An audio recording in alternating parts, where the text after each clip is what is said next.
Hey guys, welcome to another episode of Stuphamism.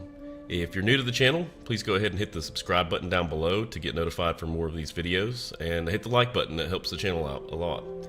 So today we are talking about the Berserker, the Warrior Berserker. It's coming to the end of Season 11, and I've noticed that everybody's going, well, not everybody, but most people are going Spellbreaker, or Core even, and Berserker's not getting a whole lot of emphasis these days. Nobody's talking about it, nobody's really building builds with it, so I wanted to give something a try here. And of course, you know, I'm trying to put out a video, a new build every week. You know, I've got about a couple of days to really work on something before it's time to make another video on the weekends, and so I haven't gotten the chance to really play this long enough, so I'd like to get some feedback from you guys of what you think. But this is what I came up with, and I've been testing it out in ranked matches. And I've got some video clips that you'll see here in a little bit to kind of go over, and you can kind of see how it performed. But let's talk about weaponry. So I went mace, and I went torch, the fire conditions from torch. I wanted to get some of the stuns and stuff from the mace, as well as the F1 skill that comes with the mace, which inflicts quite a bit of conditions, and we'll go over that here momentarily. And I went with the bow because it's got a pretty good steady amount of conditions that it can put on someone or immobilize them, etc. And then as far as our utility skills, I went with mending, and that's because mainly of the cooldown on the heal. It's 15 seconds. It also removes conditions, which has been a pretty big deal ever since Scourge was released, and there's still a few other classes that can inflict conditions, but it seems to be a bigger problem than ever in PvP right now. You have to have removal. So mending and the quick cooldown time will make more sense here in a minute. And then I've got 3 different shouts here on my mark, and that's really good against the thieves. Plus it inflicts quite a bit of vulnerability, which is good. Shout number 2 is Fear Me. That's just, you know, literally just a fear, which is always good. It's a control mechanism. And then Shake It Off, which is going to cure conditions, 3 of them. And each one of these, just using trait points, is going to also heal me 1,000 and grant me 5 adrenaline. So that's a pretty big deal as well. And then I'm using, and you guys use whatever you want to use when you test this build out, but I'm using Rampage. You know, I've played around with the Headbutt, and I've also played around with Signet of Rage. Both are not bad. You know, the Headbutt, that's going to instantly give you 30 adrenaline, so it's going to refill up your adrenaline bars, which is pretty cool. And you get the passive adrenaline from Signet of Rage, which is kind of cool, plus a little bit of a damage boost, speed boost when you use it. But I liked Rampage, and it kind of worked with my rotation quite well, and I'll kind of show you that here in a minute. But now let's jump into the good stuff here. So I'm using a Carrion Amulet, which is pretty much all condition damage. I've got some vitality there. Rune of Scavenging, which kind of plays on that vitality by adding a little bit more condition damage based off of your vitality, but also we're getting a still life. And particularly right after we heal, we're getting to use that still life every 10 seconds. So every 15 seconds I have a cooldown on my heal. Every 15 seconds I'm getting a still life on my next attack, and that's kind of why I did that. Plus it's curing conditions. It's a good little condition cleanser. And then, you know, I just went with Signal of Doom whenever I'm swapping over to the mace, and then inflicting full vulnerability more. And then on my ranged weapon, I'm just doing, you know, 5 extra damage for targets more than 500 meters away, and then just removing a boon, which, you know, the way I like to play this character from a distance is just to put a little bit of steady, you know, pressure on the enemy, try to strip them of a little bit of boons here and there. Next, so we have tactics here, and I've got immobilize the target whenever you cripple them, and I've got several different cripples here that work pretty good with that. Shake It Off again, more condition removal. And then this is the Vigorous Shouts. This is where I'm getting my 1,000 healing from. I'm using defense.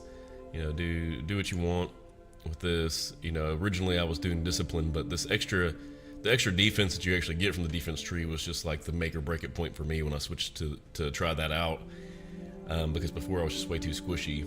And there's a couple of benefits from discipline. Without the discipline tree, I didn't have any trait points to keep, you know, movement speed increased or anything, so that's one of the downsides.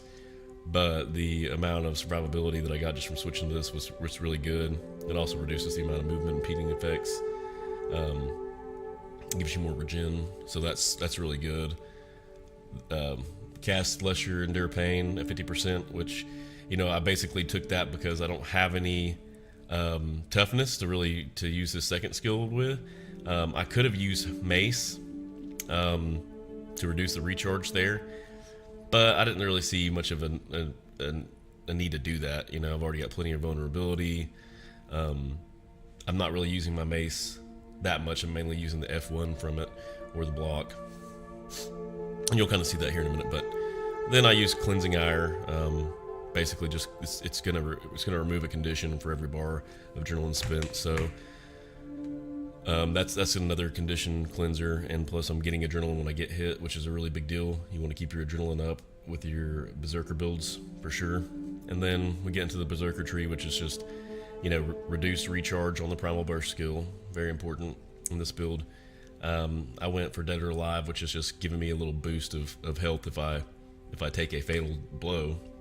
And, you know, I could have went something like this, Heat of Soul, where I'm getting condition damage increase with the torch, but it just didn't seem like it was making much of a difference. However, this saved my butt a couple of times. It got down to the wire on a couple of fights, and this was the make or break it point there. And then I went with stability versus I could have went with a little bit of extra, you know, condition damage when I critically hit, but I'm not really critically hitting very often, hardly ever actually. And stability seems to be a really big deal with this character, needing it just to be able to pull off what you want to pull off. So, you know, I'm kind of doing something like this where, you know, I'm taking a distant approach first, you know, putting a little bit of conditions on it. When the enemy gets a little bit closer, I'm going to use some shouts, inflict pretty heavy conditions all at once with the mace, and you know, then they're down, and that's kind of the goal here. So I'm going to go ahead and jump to some clips. I'll have a little bit of commentary, and then we'll see what you guys think after that. Thanks.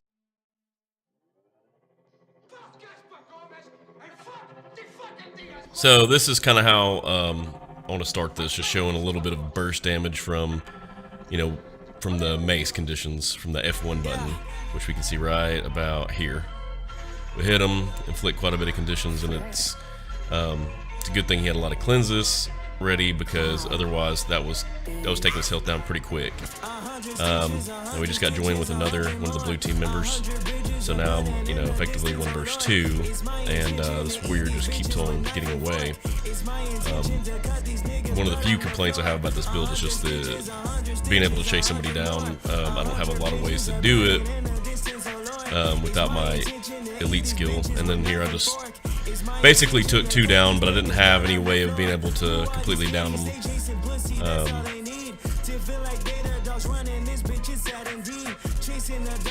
Here's a necromancer, and of course, you know, they're the masters of conditions, so this is a pretty good example of what it's like going against another condition-based build. Luckily, I got him down right before these guys got me down.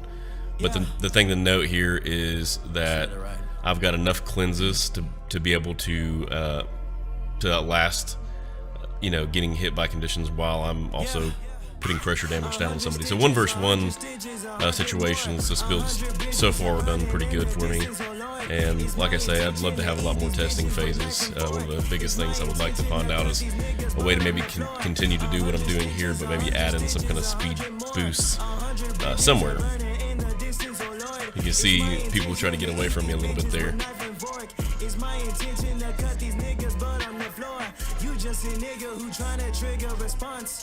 Build up your cloud on the Instagram using taunts.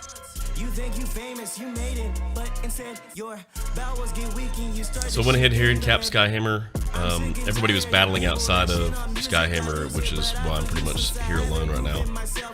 And then on my way back out, Skyhammer is when I kind of ran back into the battle. Which we were just kind of fighting off point here and trying to see how much damage we could do to the other people here in this area, who could take who down quick. And I used Rampage here in just a second.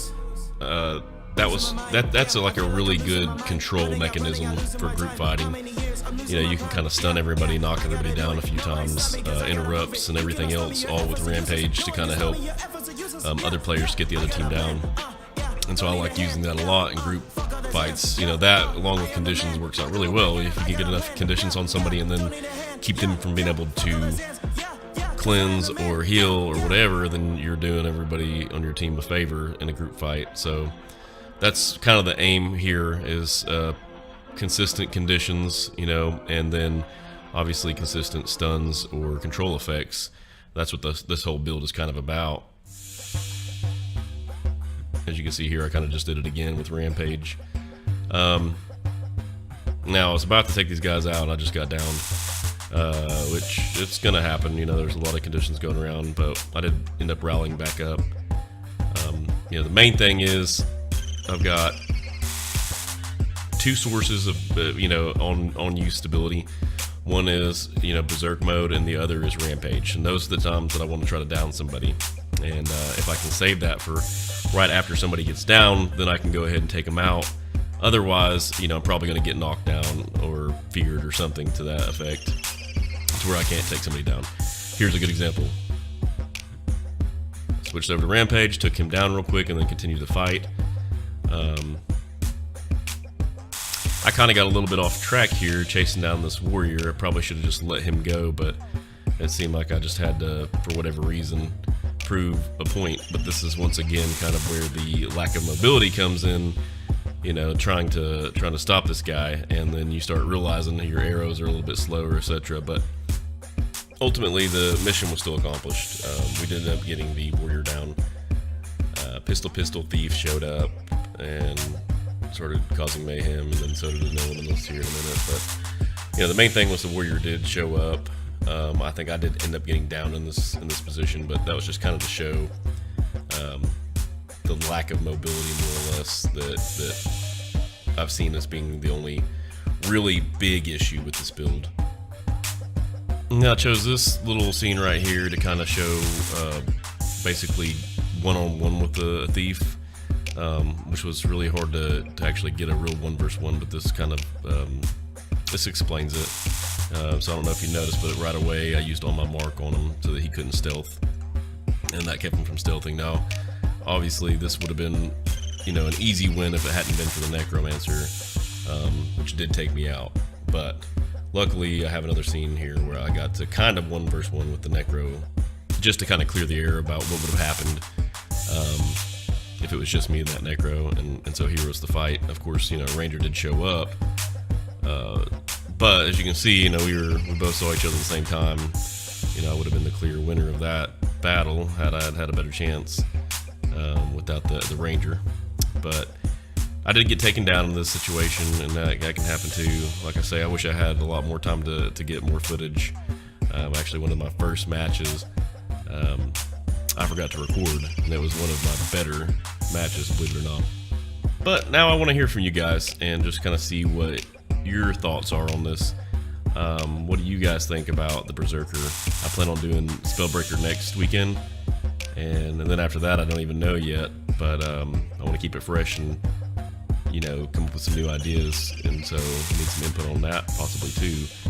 But yeah, try out the build if you get a chance, and see if you guys have any tweaks that you can make to it. Do you think it's viable? Should we just stick to the Spellbreaker right now?